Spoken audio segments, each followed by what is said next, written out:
Assalamualaikum warahmatullahi wabarakatuh. Nama saya Lucia Fitriani dari Agribisnis semester 5. Di sini saya akan menyampaikan informasi mengenai tugas ekonomi dan sumber daya dari barang publik.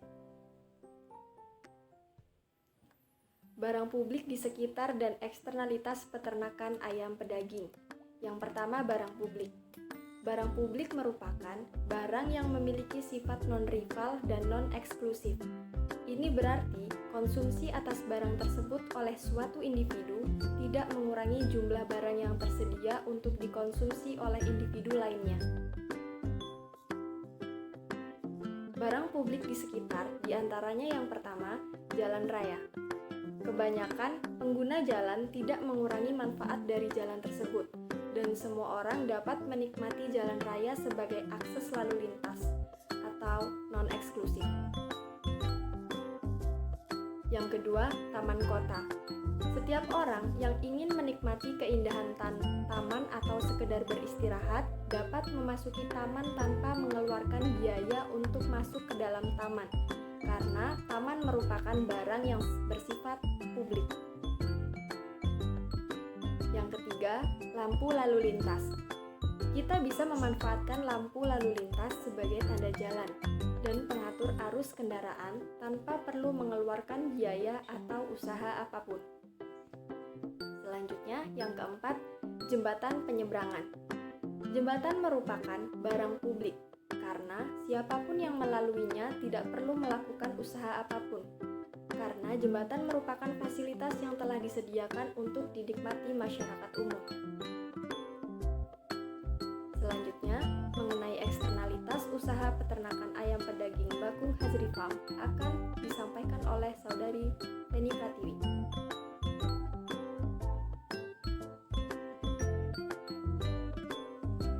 Oke, selanjutnya adalah eksternalitas usaha peternakan ayam pedaging Bakung Hazri Farm. Yang pertama ada profil.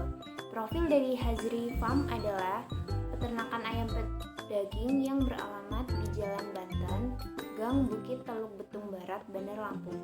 Usaha ini didirikan tahun 2010 dengan jumlah karyawan sebanyak 25 orang. Eksternalitas adalah dampak yang muncul karena tindakan seseorang sebagai pihak pertama yang mengakibatkan pihak lain menderita kerugian atau menerima keuntungan. Namun, pihak pertama tidak menanggung biaya atau menerima manfaat dari tindakannya tersebut. Eksternalitas positif Bakung Hazri Farm. Yang pertama, penyerapan tenaga kerja.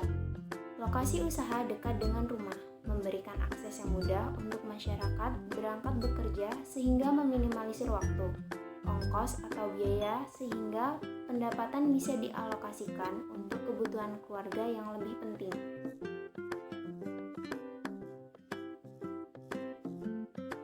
Yang kedua, menciptakan usaha baru. Perusahaan memberikan kesempatan pada masyarakat yang bekerja di peternakan untuk menggunakan lahan sekitar peternakan yang masih kosong untuk usaha bercocok tanam sayur mayur. Lalu, eksternalitas negatif. Yang pertama, ada pencemaran udara. Pencemaran udara yang mengakibatkan udara menjadi kotor, menjadi pemicu banyak lalat yang berkeliaran. Hal ini sangat mengganggu masyarakat sekitar, terutama saat musim hujan. Lalu yang kedua ada bau tidak sedap.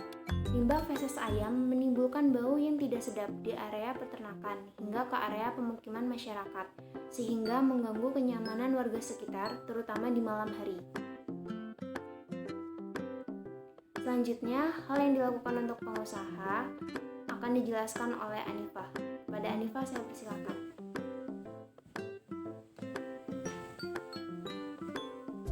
Hal-hal yang dilakukan oleh pengusaha untuk mengurangi dampak dari eksternalitas negatif.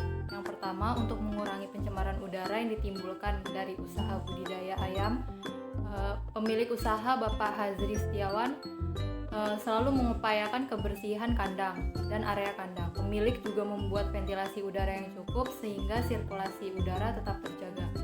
Yang kedua itu usaha peternakan membuat pupuk organik dari limbah feses ayam yang diperoleh dari sisa budidaya. Hal tersebut dilakukan untuk mengurangi bau busuk yang ditimbulkan dari limbah kotoran.